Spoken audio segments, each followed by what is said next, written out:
Welcome to Whalefire. We're introducing a series of videos about the frequently asked questions in the field of fire safety. You'll find a frequently asked questions section on our website. Today we're going to start with fire risk assessments, and I've identified 6 commonly asked questions. So we're going to go straight into it. I'm going to ask the question myself and then give an answer.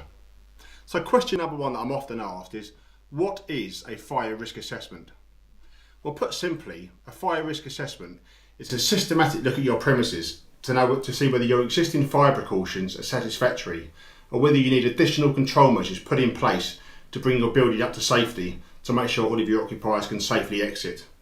There's basically 5 steps to a fire risk assessment. Step number 1 is to identify the hazards.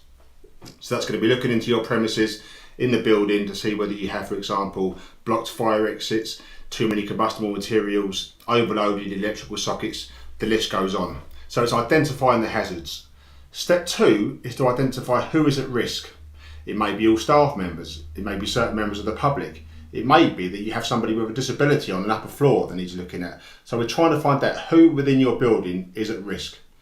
Step 3 is then to evaluate, reduce or remove that risk. So ideally, once we've identified a risk, we try to remove it completely, and obviously that deals with the problem. If we can't do that, then we try to reduce it. For example, an overloaded electrical socket or interconnected extension leads could be separated and plugged into the wall separately. Obviously a blocked fire exit will be unblocked, or a locked fire exit door will be unlocked as well. So there's simple ways, but obviously things can be more complicated. But the idea is to try to reduce the levels to acceptable levels for fire safety. Step 4 is to evaluate, provide an emergency plan and fire training.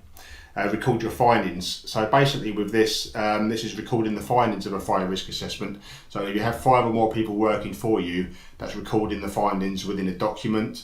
Providing an emergency plan is where you will basically provide a document for the entire premises which tells everybody how to evacuate. That's whether it's members of staff, members of the public, customers, somebody with a disability, but it's a comprehensive plan detailing how you exit the building, where the exits are, where the assembly point is, things like that.